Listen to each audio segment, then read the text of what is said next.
বলিউডে আবারও উঠেছে নেপোটিজম ও ক্ষমতার লড়াইয়ের অভিযোগ। সুশান্ত সিং রাজপুতের মৃত্যুর 4 বছর পর এবার সেই একই পথের আশঙ্কায় কার্তিক আরিয়ান। অভিযোগ এনেছেন সঙ্গীত পরিচালক অমল মালিক।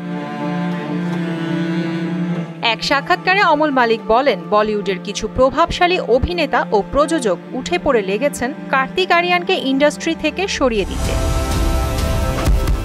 কার্তিক বাইরের ছেলে, নিজের প্রতিভা আর পরিশ্রমে জায়গা করে নিয়েছে, একের পর এক হিট ছবি দিয়েছে, আর তাই এখন ওকে সরানোর পরিকল্পনা চলছে। সবই ক্ষমতার খেলা।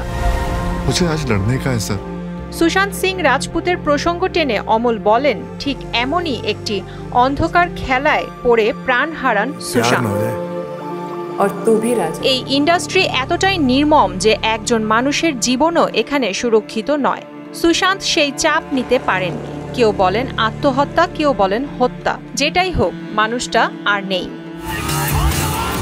2020 সালের 14 জুন মুম্বাইয়ের বান্দ্রার ফ্ল্যাট থেকে উদ্ধার হয় সুশান্তের মরদেহ। বলিউডের একাংশের বিরুদ্ধে তাকে বয়কট করার অভিযোগ ওঠে। কার্তিক আরিয়ান বর্তমানে বলিউডের অন্যতম জনপ্রিয় অভিনেতা। তবে বারবার প্রজেক্ট থেকে বাদ পড়া, বিতর্ক সব মিলিয়ে আশঙ্কা করছেন অনেকে, সুশান্তের মতোই তাকে ঠেলে দেওয়া হচ্ছে এক অন্ধকার করিডোরে।